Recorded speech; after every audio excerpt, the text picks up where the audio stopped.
Unspoiled Network podcast. This is Spoil Me, covering Jane the Virgin, Season 2, Episode 10, Chapter 32. In this episode, Raphael makes fun of my name, and that's all I'm going to talk about for the whole episode, so buckle up, kids. Welcome to Spoil Me.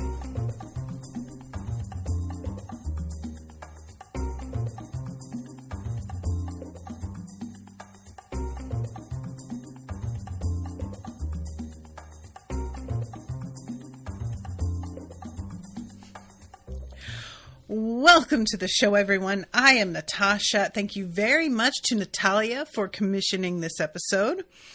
Speaking of names, and I think I've said this every time Natalia's name comes up, but people always used to get my name wrong and call me Natalia instead. And I think about it now, and it made me so mad, not because I didn't like the name. I actually quite liked it. But at the time, I didn't like the name Natasha. So I was kind of like, well, then my name could just be a different name and it would be very easy and I could just switch. And I consistently thought about that. But anyway, so this episode, the primary thing that happens is Jane, she doesn't spill. Mateo, crawling around, manages to spill orange juice on her computer, her laptop, which causes it to fritz out, and she has to bring it in for repairs. That's like the event that causes some other stuff to go down. But what this episode is really about for Jane is where she is in her life at the moment, and looking around and whether or not she wants more, whether or not she sort of stalled out when it comes to romance, and whether or not she's actually okay with that and navigating, potentially putting herself back out there dating-wise and being now, I don't know if I want to call her a single mother because she isn't. Raphael is very present and he's providing and everything, but she is a woman not in a relationship with a child, and that's going to have its own obstacles to it. And also, she's struggling with writing and the inspiration behind writing and how it strikes in weird places at weird times. And this is the sort of thing that's a really debatable topic when it comes to talking about writing to other writers. There is a real divide between the types of writers who do wait for inspiration to strike and the types of writers who are grinding every day, writing anything and just trying to stay in the habit of doing it because they believe that's what leads to things getting finished. And you can go back and fix things later, but as long as you get it out, that's the main thing. And I definitely am more of a when the inspiration strikes type. And I think that I ought to be a lot more of the grind it out every day type. The inspiration strikes thing, I totally get where that's coming from because honestly, Jane, I've said a lot how alike we are. And she is a romantic. And I don't think of myself as a romantic a lot of the time. But honestly, a lot of the way I imagine ideal scenarios to go is based on movies, TV, and books. And the idea of suddenly being struck by inspiration and sitting down and writing this amazing soul-bearing novel without seemingly without effort, simply because you suddenly got hit by a bolt of lightning. It's a very popular concept and one that I suspect is mostly not true. There are times when that's a thing and I feel just inspired by an idea. I think a lot of it for me, and maybe one could argue also for Jane, is perfectionism. She and I both want to feel like we have an idea that's remarkable before we start, instead of just trying to grind out some stuff that maybe we don't feel amazing about, but it's still staying in the practice of writing and producing and giving us something to potentially experiment with or jumping off point for something else. And I just really want to see an episode where that is emphasized as much as like the inspo, because I feel like the way that we have sort of created these almost like easy wins in depiction in media. I've talked about this a lot with like staying in shape. You get a montage of somebody cleaning up their diet, working out, putting in time. But the montage is, a minute long, and we want that to be how our lives are. And then we come out on the other side and we don't really want to see the like blood, sweat, and tears in the meantime. And the days where it's hard or you don't do well, or the days where you almost quit or do quit and you have to get back on the horse again after you've sort of backslid. And I think that because we have so much of an emphasis on that in media, there's a tendency for a thing like this where you're depicting a writer. If they don't get those sorts of bolts of inspiration, people think maybe I'm not a writer, because that's what happens to writers. Do you get what I'm saying? And I feel like maybe we're sending a very like oversimplified, easy message. I know, what a shock from media. Am I right? But anyway, so she has bought her laptop after like a bunch of comparison shopping. I love the details they go into with that, because once again, same. And she waits for inspiration to strike and waits and waits, and it doesn't. And this is part of why I'm sort of like, girl, clearly you want to be writing. Just write something that isn't like exactly the thing. Write something that doesn't have anything to do with your current project. Do a couple of like writing exercises to warm up or whatever. But eventually she sees this man's bowler hat blow off the top of his head outside the bus, and that triggers something. And so she begins writing this whole thing, which is weirdly a thing that they show happening, again at the end of this episode. But I have to think, when it happens at the end of the episode, it's not actually the same guy, right? It's just sort of the magical realism of showing us that happening as a metaphor, I'm assuming. But she's woken up in the middle of the night, and she has found a flow for her book. And like you guys, I have got to read some of these sentences, because I love you, Jane, but I do not like any of this. So let's see. One of the first sentences that we get is, a wailing wind caught the, no. Her shock of hair, a beacon in, maybe. Heart hung heavy like the moon. No, absolutely not. In my opinion, the worst of the three. And it's unfortunately the one that gets brought up later this episode. And I was like, why did you do that? That was not a good line. Why are you trying to pretend that was a good line? Stop it. Heavy like the moon? What? What is that? Like, the moon is floating. That isn't, when you don't think heavy in terms of the moon. Nobody makes that association. Oh, I'm carrying something as heavy as the moon. What? That's nothing. What are you talking about? I'm sorry, you guys. I know this is so not the point, but like, we're using this as an example of finding your flow in writing. I feel like we got to give it some attention and be real about that. So what she does is she prints out everything she has been working on. I'm trying to see if you can read any of these. 20 in the morning and 20 at night.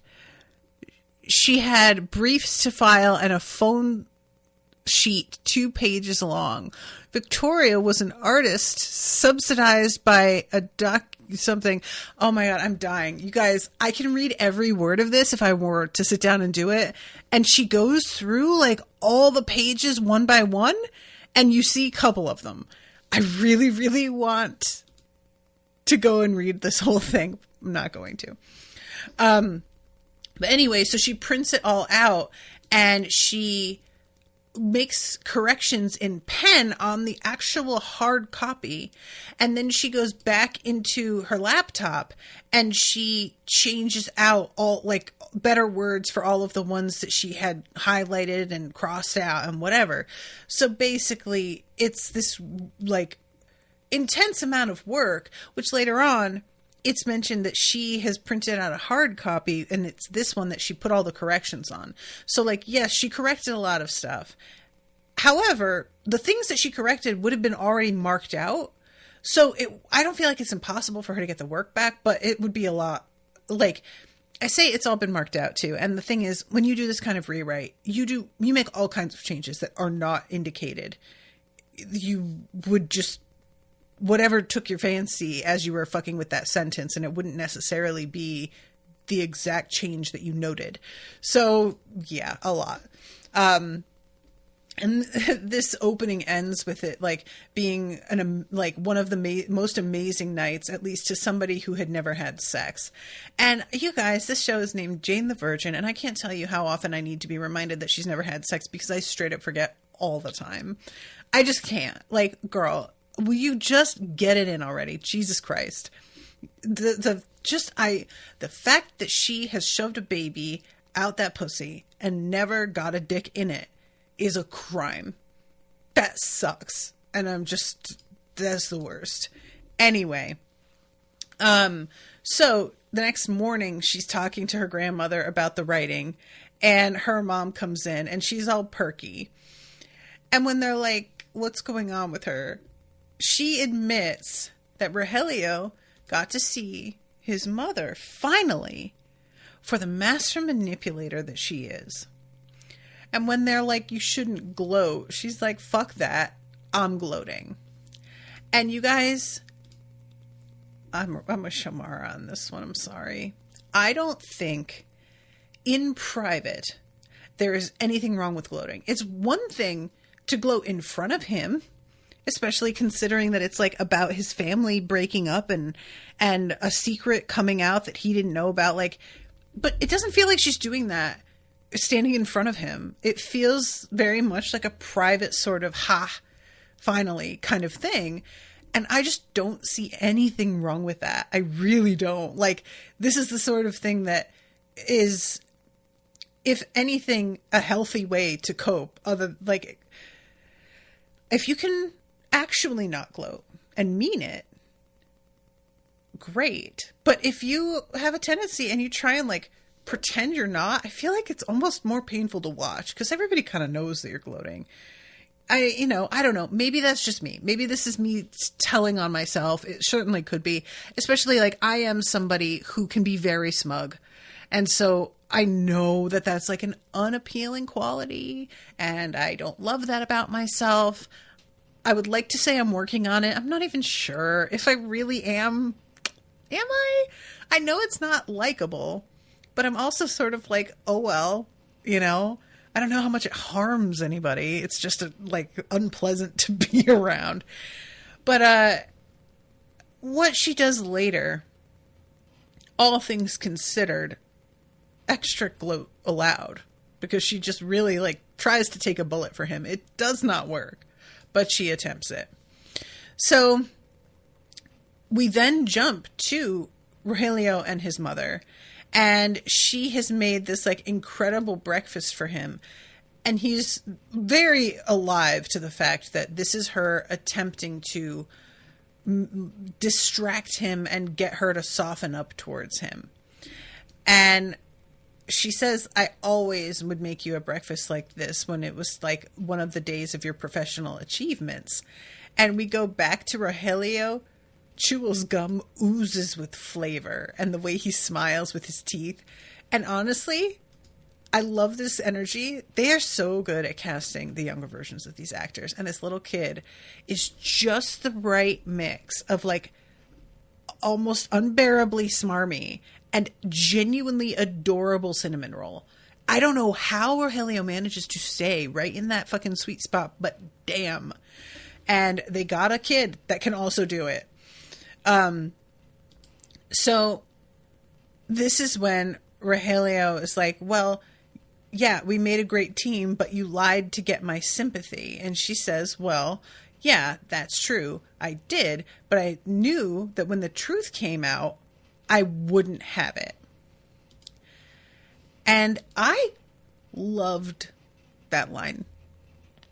I feel like that's like kind of, she underplays the delivery in a way that is so heartbreaking. She's got tears in her eyes as she's saying it. And she's trying to laugh at herself as she's saying it. But she's actually genuinely hurt. And you feel that. And it's a compelling statement. Because basically what she's saying is, if you knew we had an arrangement, it would not make sense to you how hurt I am. That's really what she's saying. Like, you would think I was supposed to be okay with this by now. And I'm not, but you don't get that. So you're just not going to, give me that grace. And this is the sort of thing that I think is really interesting, because the idea of a marriage arrangement where one of the people in the couple or both are gay, queer, trans, anything that is not cis hetero, basically. And the other partner or both partners are aware of it, and they have to create the image of a certain type of life, and yet are living a very different life behind closed doors.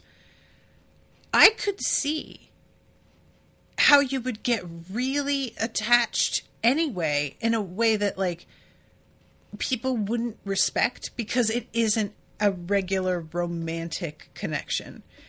And I really understand how I don't want to say I understand how she's feeling. I have not gone through this, but I can see how. I'm sorry, guys. Do you hear that? I'm trying to think what that is. Oh, I think that might be the vent above my head. I'm sorry if you guys can hear that. It's like this weird cracking sort of creaking sound.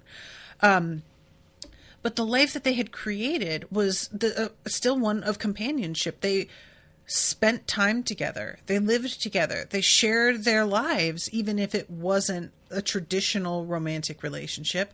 And now he wants to completely upend that and change the whole way that they're living.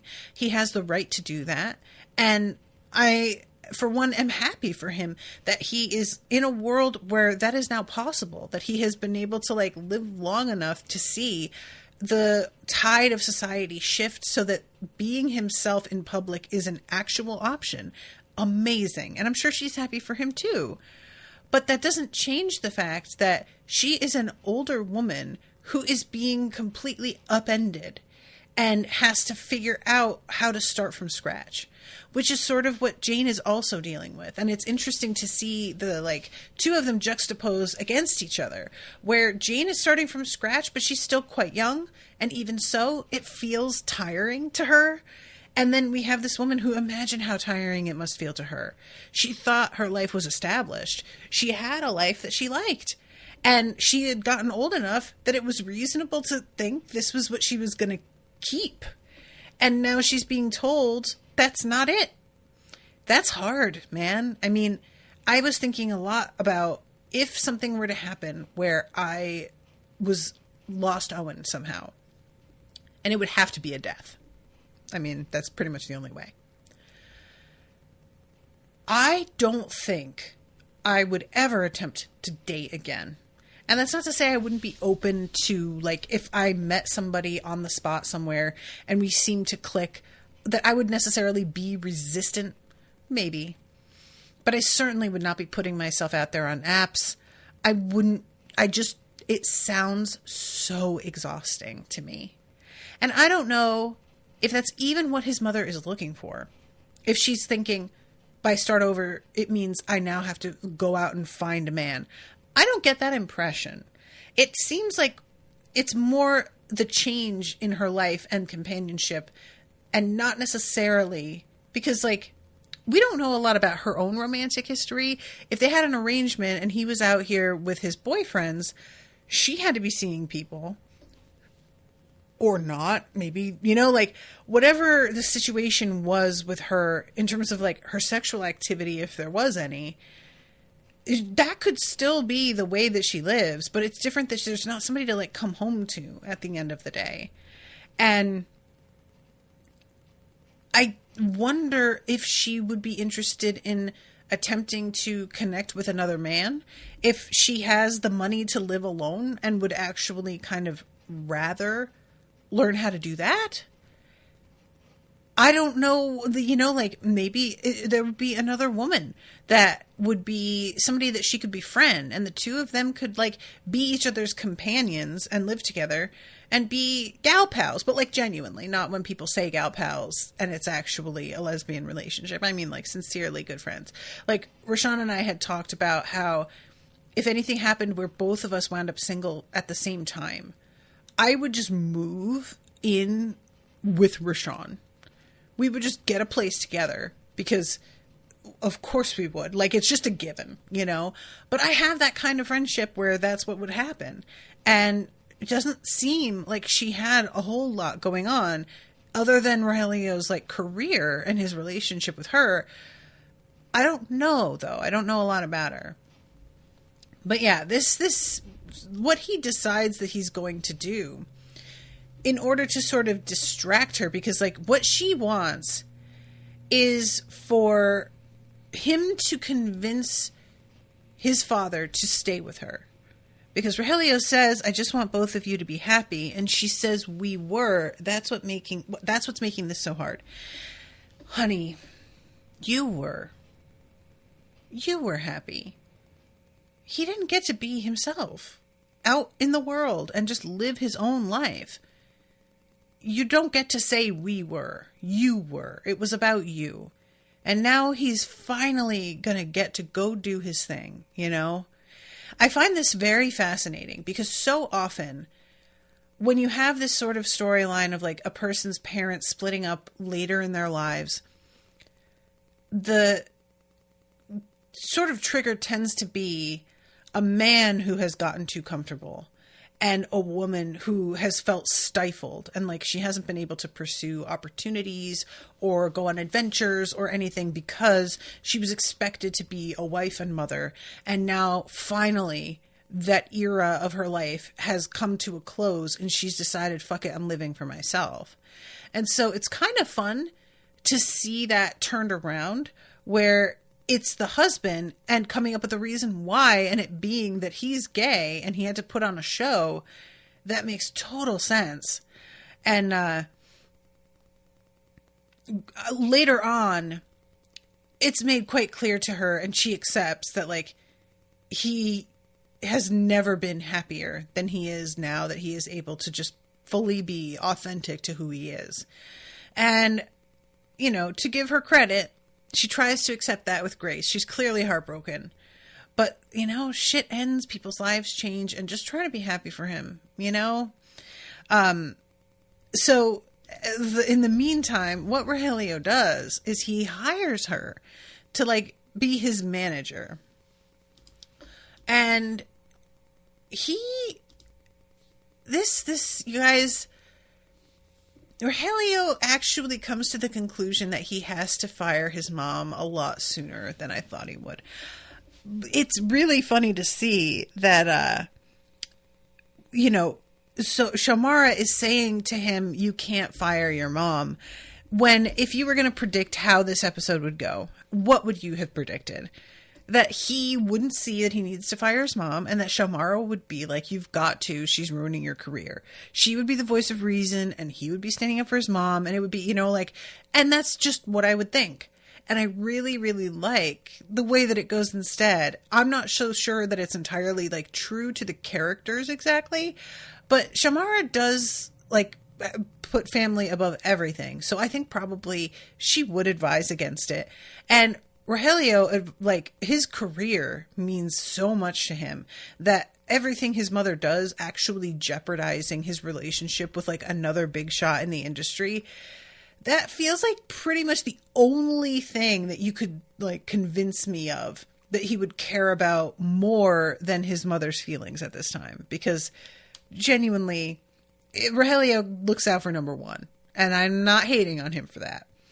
But yeah, she like alienates the co-star they call her like the Susan Lucci of telenovelas by saying that she could use a lip wax. And his mom like changed the apron he's wearing, which was supposed to just fly off. Apparently this is like a time travel. What is it? Time traveling cobbler? Is that it?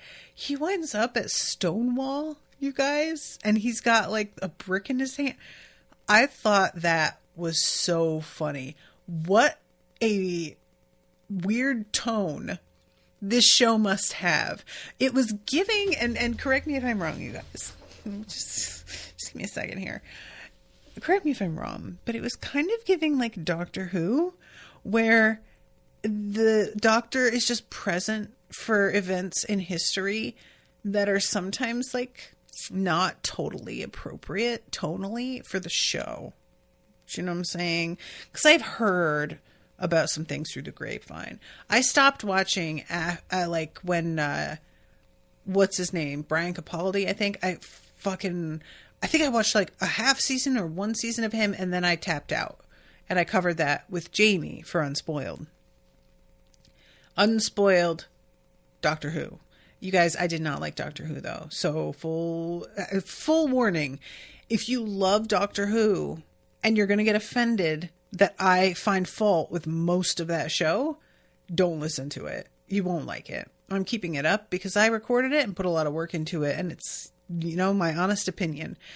But that show had a real tone problem to me, where it could never decide how serious or how goofy it wanted, and it just decided that it would go with whatever at the moment just to get itself in or out of a particular plot point that it wanted to do, usually purely for the like emotional manipulative element or the spectacle of it.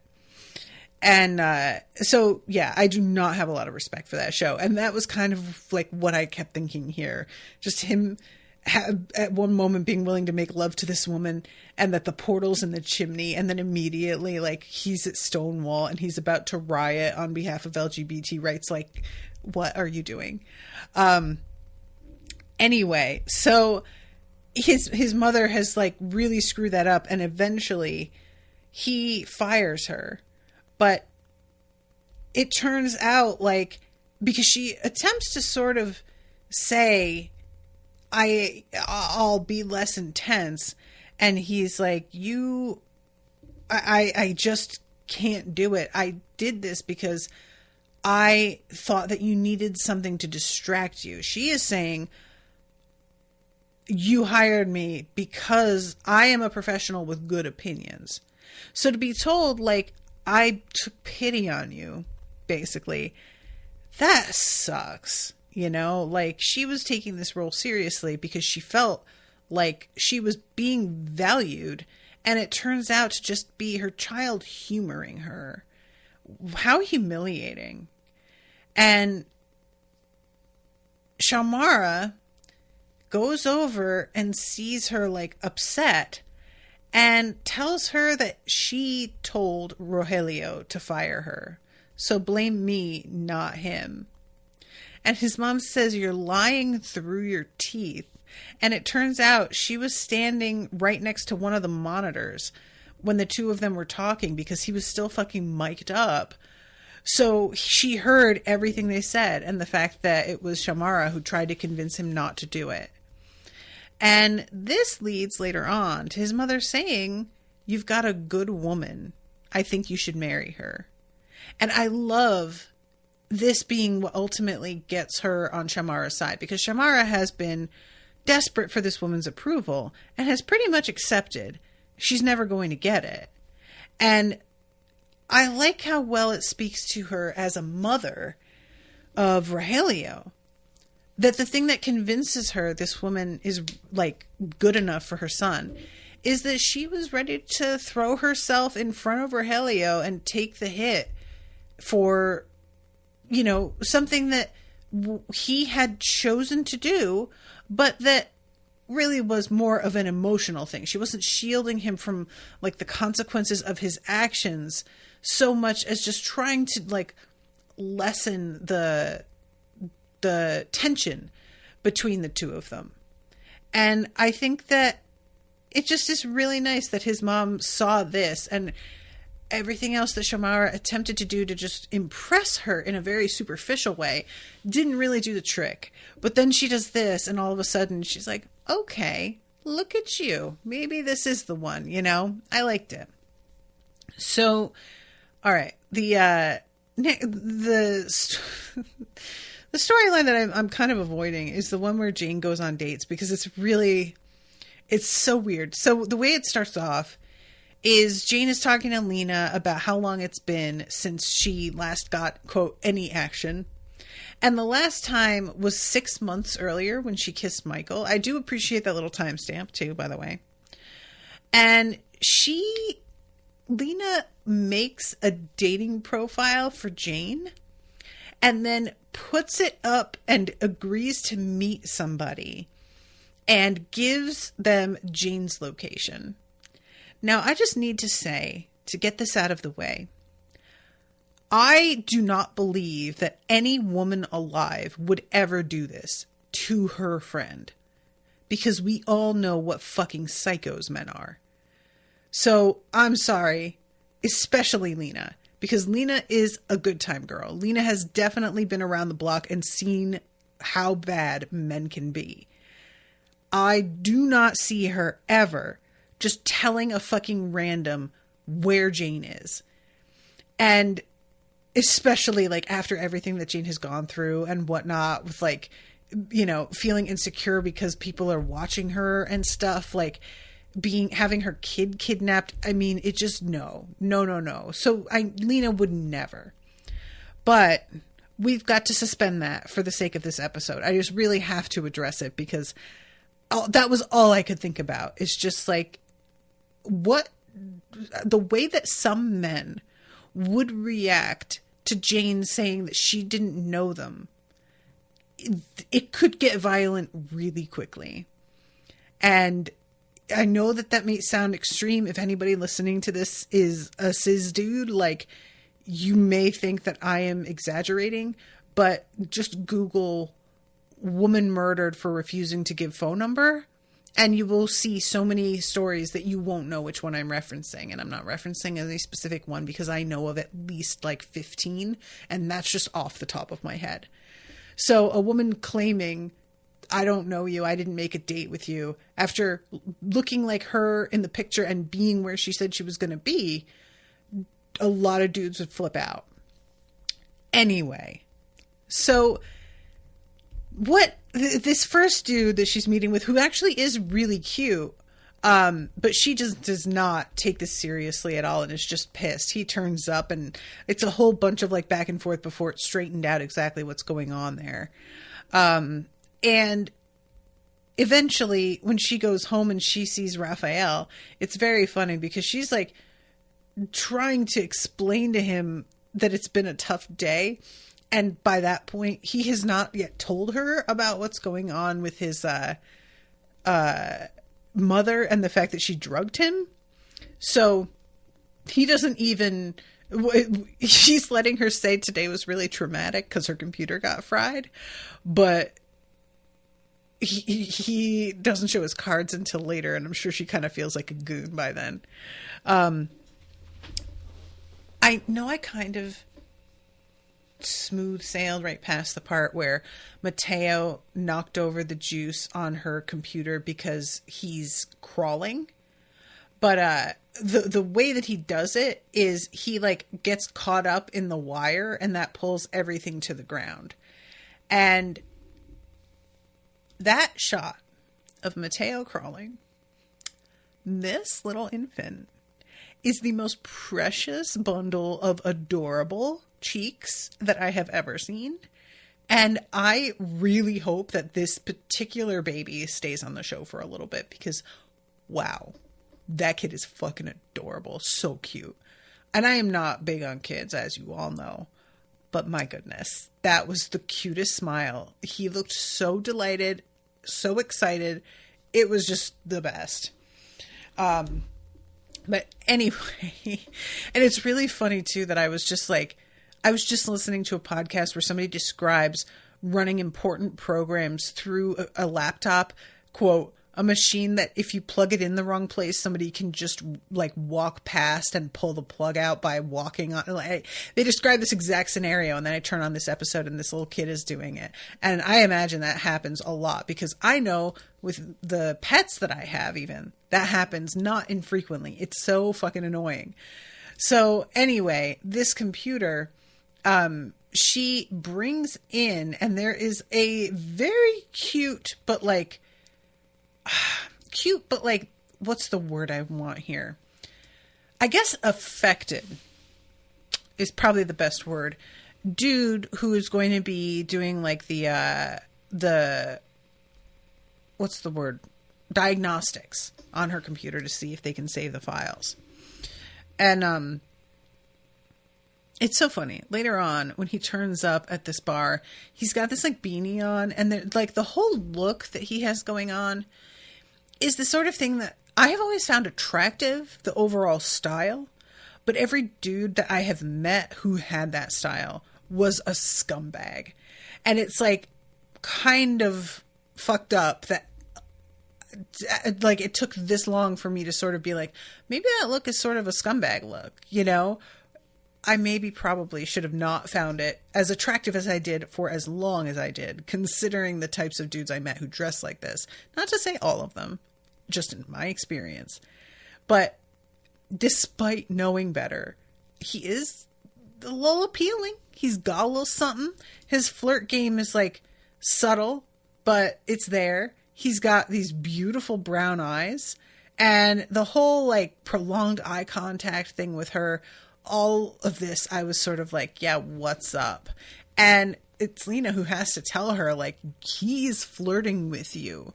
So this is what gets her to do this, like, sneaky ambush date thing. And then it gets Jane thinking, okay, you know what? Maybe I should go back into the dating pool.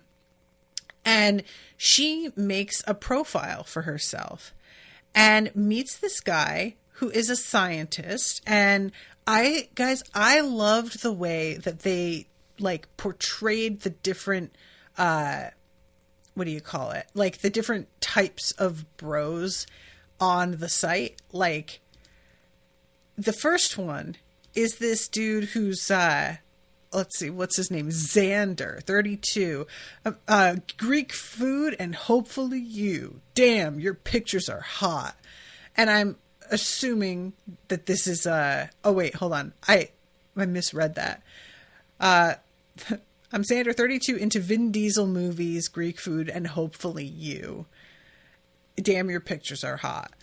And I really like how well they like threaded this needle, because you want to be outright like sexually aggressive to the point of just straight up harassment if you want to correctly depict the dating experience for women.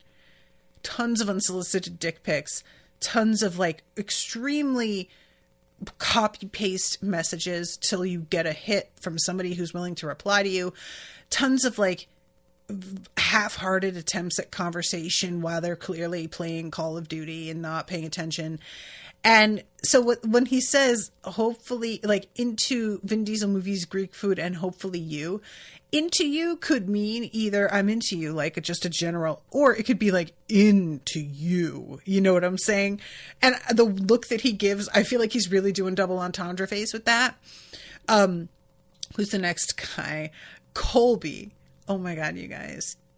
Dude in running shorts and tank, covered in mud, definitely doing like one of those mud runs. Colby. Smart, athletic, successful, confident, humble. You really big brains. LOL. Yeah! You guys, that actor, I want to see him in other stuff. He brought that fucking energy. He was convincing. That's all I'm saying.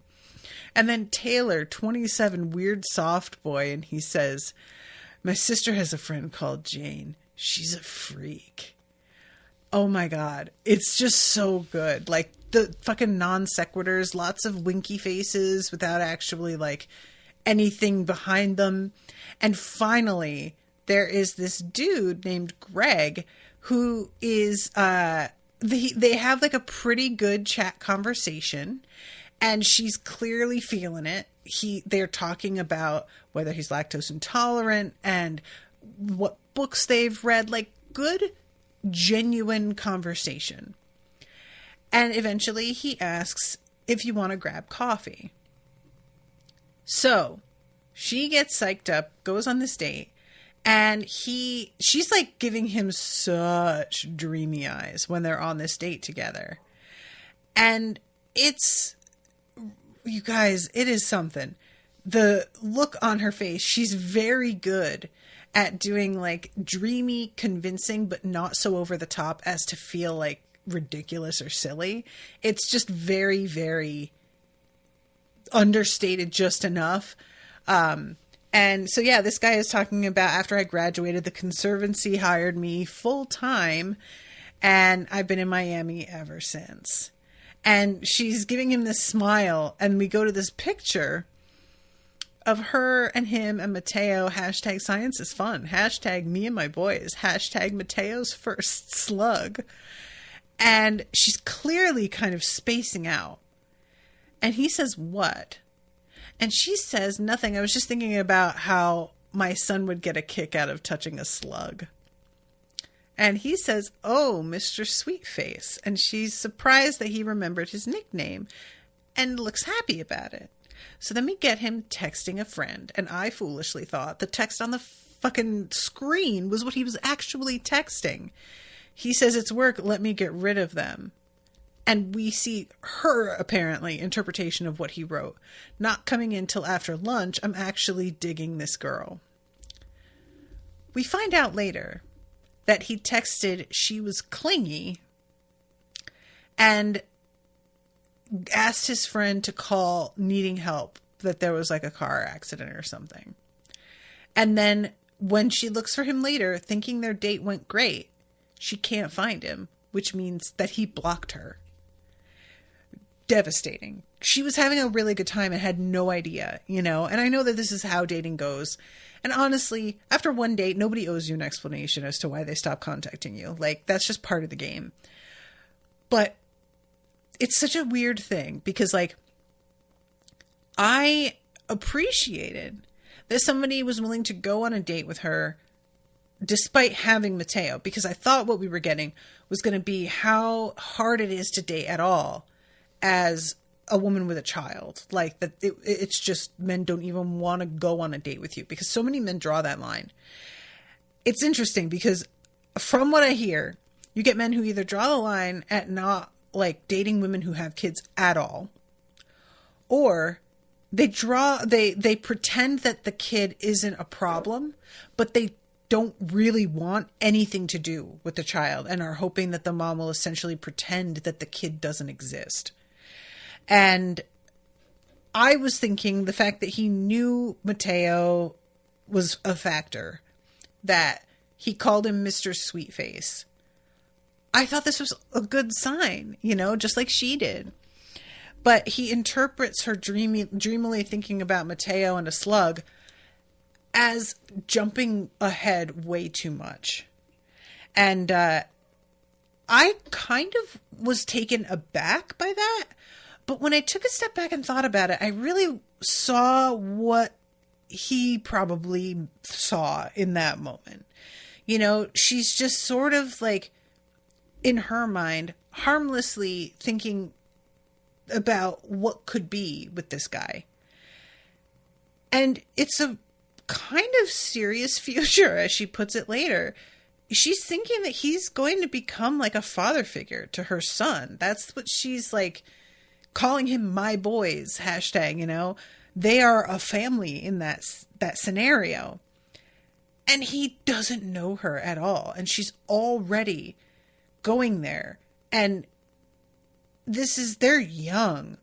Who knows if he's even considering ever having a family, never mind jumping into that with a kid that's already here.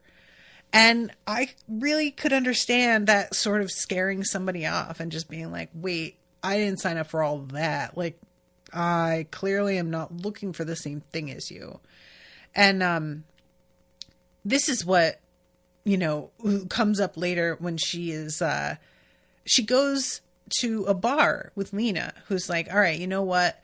Since he blocks you, you and I are going to go out because you have the night off and we're going to do something. And they run into the dude from the computer store. I love how they just call it the computer store too. I just find that really funny. They have to be so generic about it. There's like no, they could even have made up a silly sounding name that was really similar to, like, you know, instead of the Dell store, you could call it the Gel store or something. But he, like, says that she should come with him to the skate park.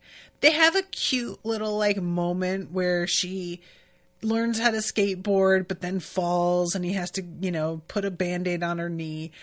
It's also really funny to me that, like, she's wearing this cute dress, she falls off the skateboard, and she's got one perfectly placed knee injury, instead of probably the really ugly, unsightly scrapes that sting real bad going all the way up one thigh, which is much more likely.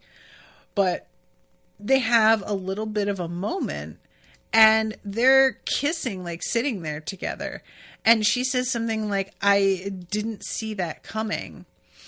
And he says, well, then you weren't paying attention. And it seems cute, right? We're good for a second. And she then says, I had fun tonight. He says, is it over? She says, maybe we can continue this on a weekend. This Saturday? And he says, Saturday I can't. I'm going out of town with my girlfriend.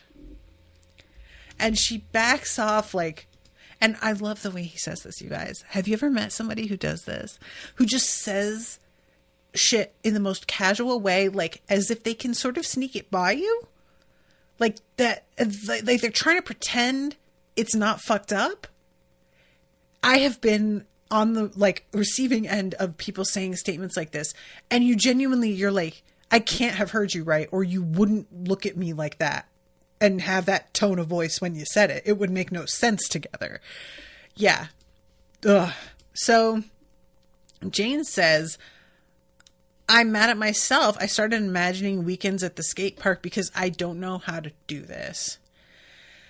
And when they say what, she says, date with a kid. How often do you bring him up and in what context? Because the moment you do, it gets serious real quick. And Shamara and her mom exchange a look. And Jane sees this and is like, what? And they're like, well, honey, you're very serious. Like, you're a relationships person. And I appreciated this, and I understand the role that Lena is meant to play in the show.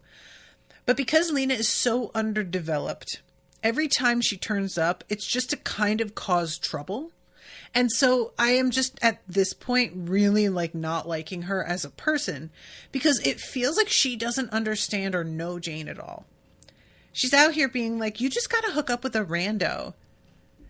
No, she doesn't. Does that sound like Jane to you? Do you think that would be healing for her? Like, we all deal with shit in different ways. And just because she hasn't gotten any in 6 months doesn't mean she should just go hook up with whoever. That does not sound like something that she would be glad she did from what we have seen of her. So, you know, it's just like, that's the point of Lena, is to be the one that's sort of like getting Jane to go outside her comfort zone and stuff. But she isn't enough of a character for me to care about her otherwise.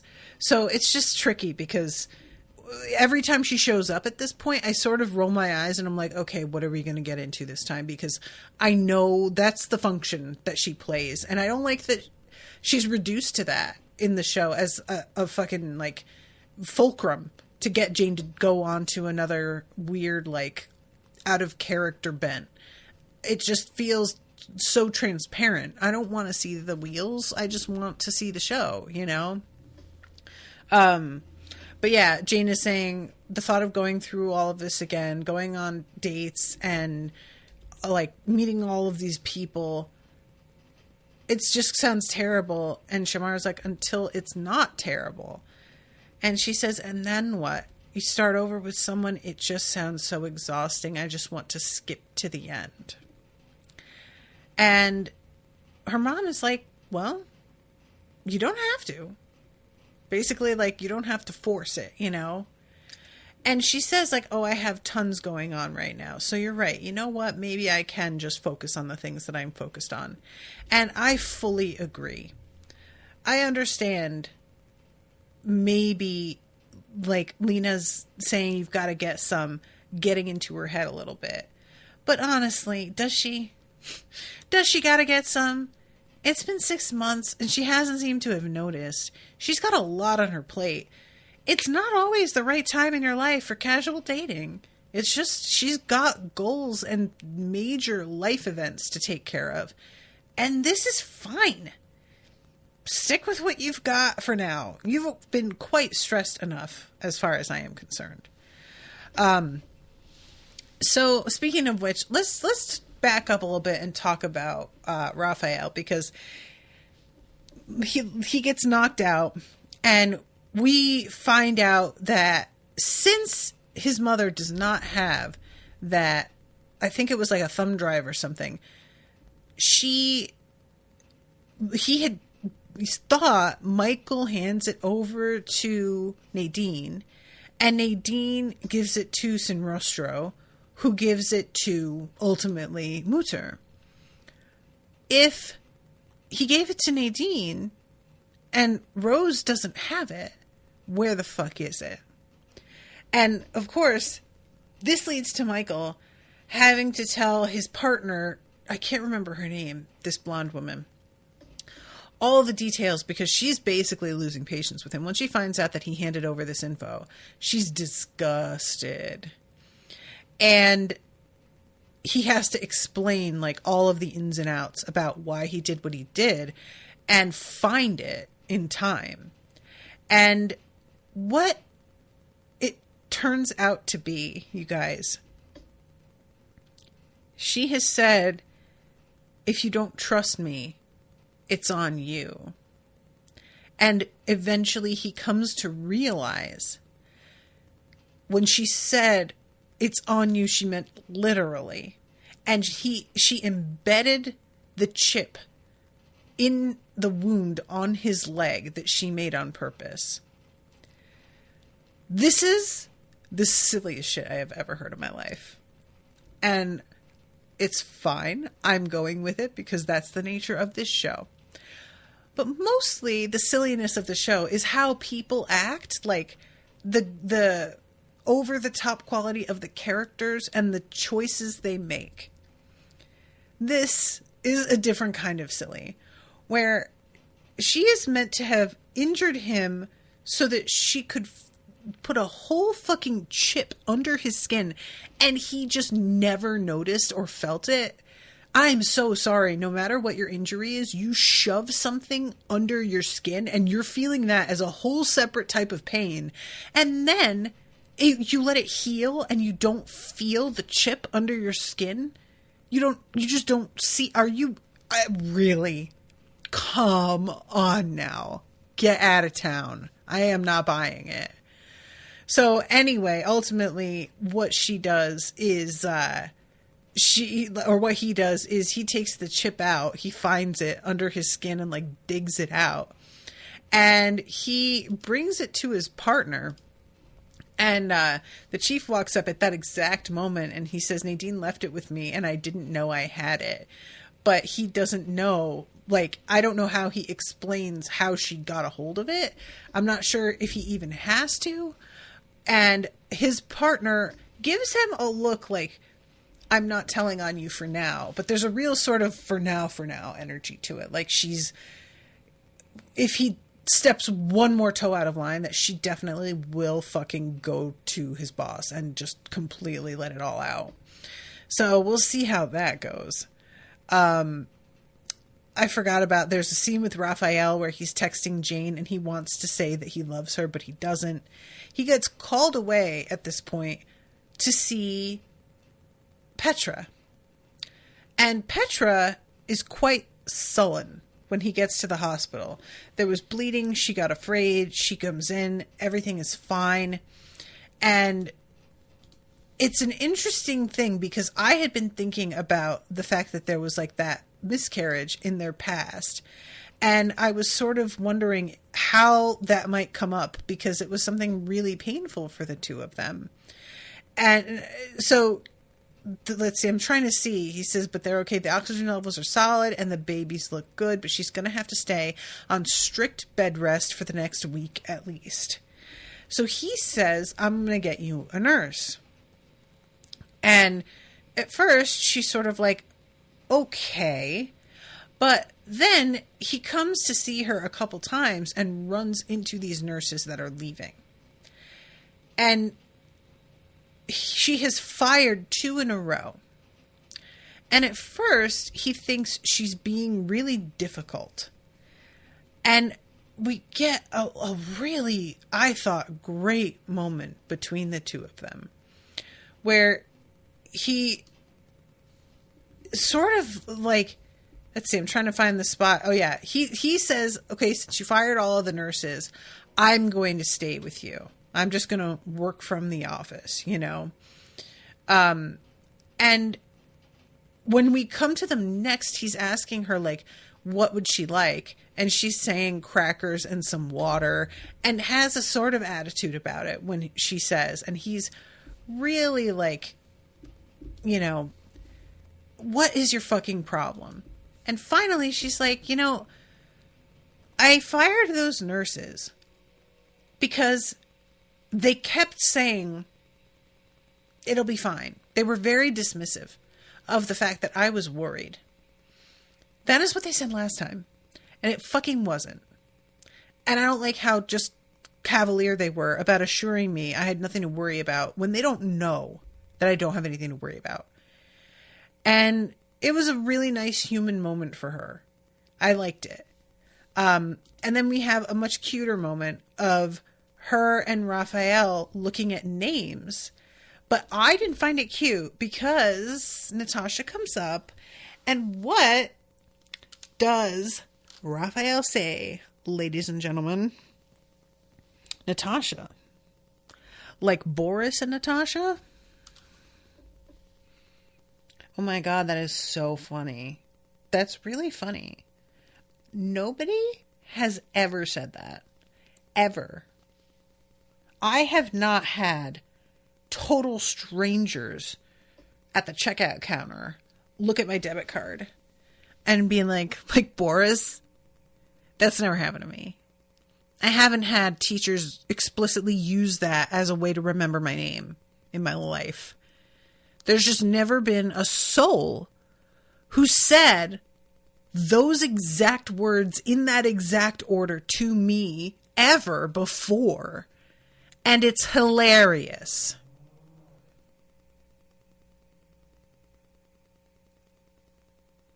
So funny. So anyway, that's how I feel about that. Eventually, they get to a pair of names that they both love. And we don't get to find out what they are. And I'm curious about if they're going to like... Because do we know whether it's a boy and a girl or 2 boys and 2 girls? I don't feel like I remember if they said. But yeah, we don't get either one of these. And I really like the fact that they both like the same ones. And Petra suddenly goes, oh my God, it just suddenly seems very real, you know? But yeah, it's kind of nice for Raphael that he gets a break in this episode from the drama, I was going to say from the drama with his mama, but it's other baby drama mama, so I guess it's a whole other thing. Baby mama drama, sorry.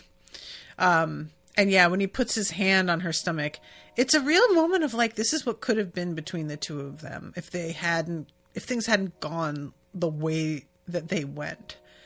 And it's hard because, you know, I remember the way that Petra was at the time. and she was cheating on him, but also she was being blackmailed. And so, you know, there's like just so much going on here. We also then have a kind of cute moment, but also I was sort of like, I was hoping that we would just be okay with her not putting herself out there right now, where Jane's grandma comes in and says, if you want something, you're going to have to like make an effort, make room for it in your life, because your life will just begin to fill up with other things. And all, like, if you won't even realize that you stopped missing it. And she looks at her and her Willa says, stop, I don't mean me. But she does, though. It's not about her that we're talking at the moment. Because we see her later searching a name. A name that she smiles when she sees the results in the search engine. Her favorite search engine.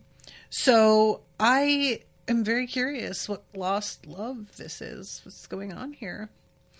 And as for her, like, Jane does decide that she is going to, you know, create a real dating. I love the name of the app is Cinder. This is what I'm talking about. Like, instead of Tinder, they make Cinder, but they couldn't make a computer store name that is, you know, like, that is not just the computer store.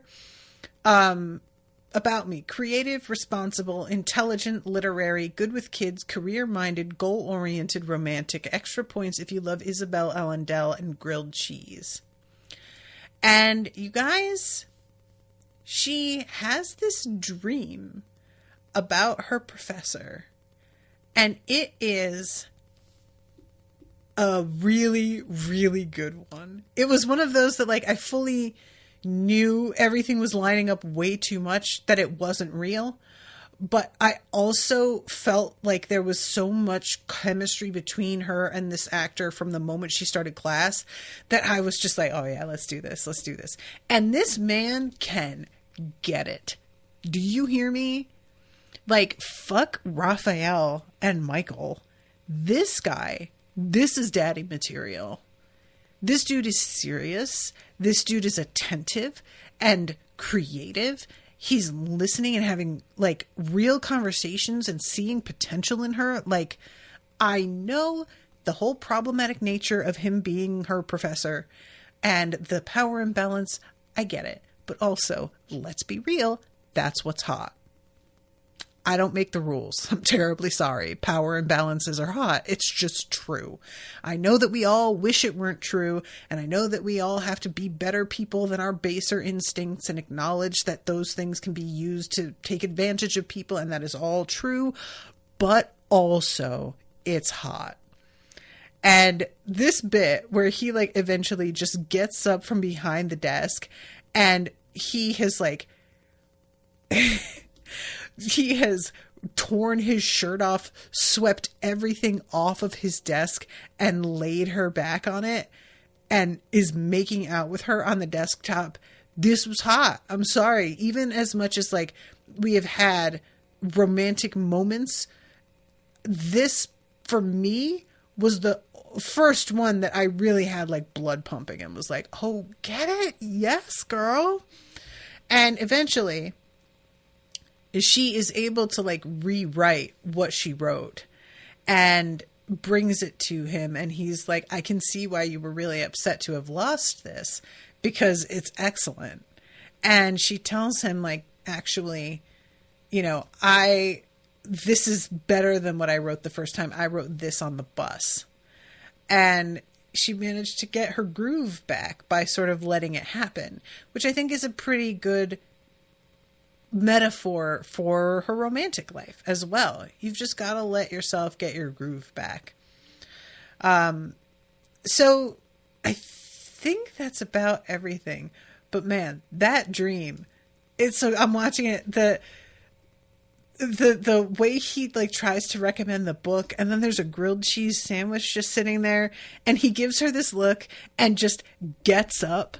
This is so great, you guys. I'm watching it right now, and he's got, like, just constant eye contact with her, and there's a little bit of a smile, a little bit, like the actor being aware of this scene, being silly, but it's just enough of like an understated smile that it doesn't feel like he's laughing. It's more like he's like, I can't believe this is happening. Like the energy of that smile could be interpreted a different way instead of it simply being a joke, you know? And I like that so often the way that the show plays these little fantasy moments is very over the top telenovela. But the fact that this one isn't played so completely ridiculous in the acting leads me to believe that I'm meant to take this a tiny bit more seriously than the others, you know? And he says your brains are so hot. Oh my God. That is just, I forgot about that. Tearing his shirt open, turning her out right, and she's wearing that like flowered dress that's like off the shoulder, because of course it's got to be off the shoulder. That's the only way to go in these sorts of scenes, either off the shoulder already or off the shoulders quite surely. But yeah, so that is how the episode ends. It's her like waking up from this dream, and I was just like, I knew this is where we were going, and I for one endorse it, wholly on board, just for the record. So, all right, guys, thank you again so much for listening. I really, really appreciate you all. And until next time, toodaloo, motherfuckers.